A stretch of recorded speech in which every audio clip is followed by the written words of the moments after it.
नमस्कार दोस्तों, मेरे YouTube चैनल सरल ज्ञान में मैं आपका हार्दिक स्वागत करता हूं। दोस्तों, आज मैं आपको एक ऐसी बात बताने वाला हूं, शायद जिसके बारे में आपने बहुत ज़्यादा कभी सोचा ना हो।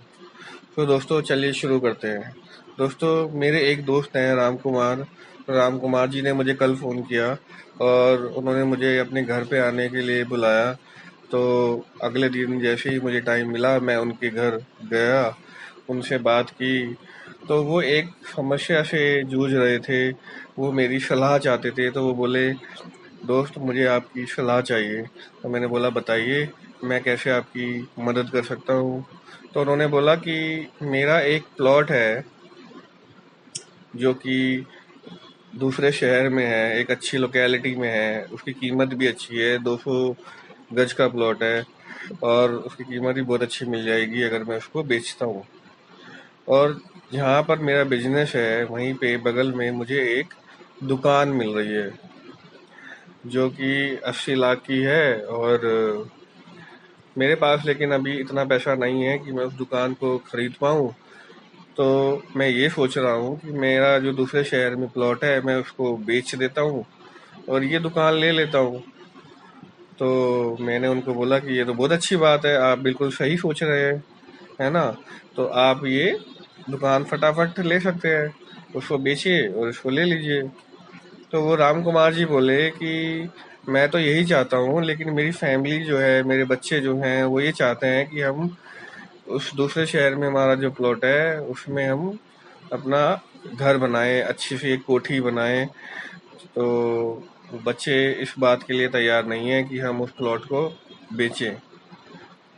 तो मैंने उनको समझाया कि राम कुमार जी देखिए, अगर आप वहाँ पे कोठी बना के रहते हैं तो आपकी प्रॉपर्टी की वैल्यू क्या है। वो बोले 80 लाख। फिर मैंने पूछा कि आपको घर बनाने में कितना रुपया लगेगा। तो वो बोले 50 लाख। तो मैंने कहा ठीक है, 50 लाख और ज़मीन की कॉस्ट हो गई आपकी 80 लैक्स। ओके, तो 80 एंड 50 आपका टोटल हो गया 1 करोड़ 30 लाख रुपए। ओके, तो वो बोले जी हाँ, 1 करोड़ 30 लाख रुपए हो गए।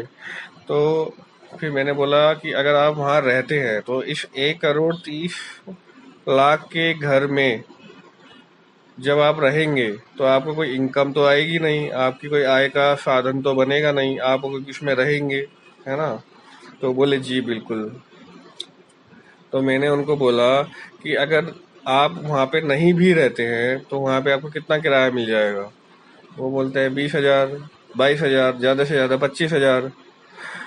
ओके, तो मैंने उनको बोला, राम कुमार जी ये बिल्कुल भी अच्छा सौदा नहीं है कि आप 1 करोड़ 30 लाख रुपए लगा के महीने की 25,000 रुपए की रेंटल इनकम लें। फिर मैंने उनको ये बोला कि भाई ये बताइए राम कुमार जी, अगर आप अपने दुकान के बगल वाली दुकान जो बिक रही है वो कितने की बिक रही है। वो बोले जी वो तो 70 लाख की बिक रही है। अच्छा, तो उन्होंने कहा 70 लाख की वो बिक रही है और उसमें आपको कितना पैसा और लगाना पड़ेगा उसको थोड़ा सा ठीक करने के लिए। तो वो बोले 10-15 लाख रुपए लगा के वो बिल्कुल ठीक हो जाएगी। तो मैंने कहा कि ठीक है, 20 लाख पकड़ लेते हैं। अगर हम 70 लाख उसकी कीमत है, 20 लाख हमने उसमें लगा देते हैं उसके रेनोवेशन में, तो कुल मिला के 90 लाख रुपए आपके लगेंगे। वो बोले हाँ जी। तो मैंने बोला अच्छा, उससे अगर आप ले लेते हैं 90 लाख की दुकान से, आप मंथली कितना कमा पाएंगे। तो वो बोले कि लगभग 1 लाख रुपए मैं इससे कमा लूंगा। अगर 1 लाख भी नहीं तो कम से कम 80,000 रुपए मैं इस प्रॉपर्टी से हर महीने कमा सकता हूँ। तो मैंने कहा ये तो बहुत अच्छी बात है। तो मैंने कहा ये तो फायदे का सौदा है, आपको सबसे पहले दुकान की तरफ ध्यान देना चाहिए। आपको ये दुकान तुरंत ले लेनी चाहिए, आप अपने बच्चों को समझाइए, ठीक है ना। तो वो बोले कि हाँ आप बिल्कुल सही कह रहे हैं, मैं भी यही चाहता हूँ। मैंने उनको फिर बोला, मैंने कहा अगर आपके बच्चे दूसरी जगह, दूसरे शहर में, उस लोकेलिटी में रहना ही चाहते हैं, एक अच्छी कोठी में रहना चाहते हैं, तो आपको 25,000 रुपये में तो दूसरी कोठी भी मिल जाएगी किराए पे। आप किराए पे वहाँ रहिए। यहाँ पे आप 80,000 रुपये इस दुकान से कमाएंगे, 25,000 रुपये अगर इसमें से हटा भी देते हैं तो आपके पास उसके बाद भी खर्च करने के लिए बहुत पैसा बचता है। आपके उससे सारे मंथली खर्चे निकल जाएंगे। देखिए, दुकान हमेशा एक एसेट होती है। तो वो बोले बिल्कुल सही बात कह रहे हैं। तो उन्होंने फाइनली अपना डिसीजन बदल दिया, फाइनली अपना डिसीजन बना लिया कि उन्हें वो दुकान ही खरीदनी है। मैंने उनके बच्चों को भी समझाया, फाइनली वो सब लोग समझ गए और उन्होंने वो डिसीजन ले लिया और वो दुकान खरीद ली। आज वो बहुत खुश है। दोस्तों, मेरा ये वीडियो बनाने का केवल यही मतलब था कि दुकान पहले खरीदें, घर बाद में लें। क्योंकि अगर आपके पास दुकान होगी तो आप उससे घर बना सकते हैं, लेकिन अगर आपके पास पहले घर होगा तो उससे कभी भी आपकी दुकान नहीं बन पाएगी। क्यों? क्योंकि घर एक लायबिलिटी होती है और दुकान हमेशा एक एसेट के रूप में माना जाता है। घर को लायबिलिटी क्यों मानते हैं? क्योंकि घर में दिन प्रतिदिन आपके पास कुछ ना कुछ खर्चे लगे ही रहते हैं। कभी लाइट लगवानी है, कभी प्लास्टर करवाना है, कभी अलमारी लगवानी है, कभी कुछ कराना है। घर में करवाने के लिए कुछ ना कुछ हमेशा रहता ही है। और यह है क्योंकि आप इससे कोई भी इनकम नहीं कमाएंगे, यह एक लायबिलिटी की तरह ही रहेगी।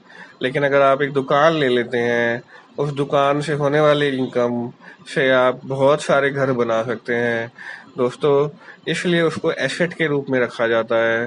तो मेरा आपको समझाने का यही मतलब था कि पहले कोशिश करें कि आप एक रोजगार का साधन या एक दुकान खरीद लें, जिससे आपकी आय का एक दूसरा साधन बन जाए और उसके बाद आप अपने घर के बारे में सोचें। धन्यवाद। दोस्तों, अगर आपको मेरा ये वीडियो अच्छा लगा है तो मेरे इस वीडियो को लाइक करें और मेरे चैनल को सब्सक्राइब करें। धन्यवाद।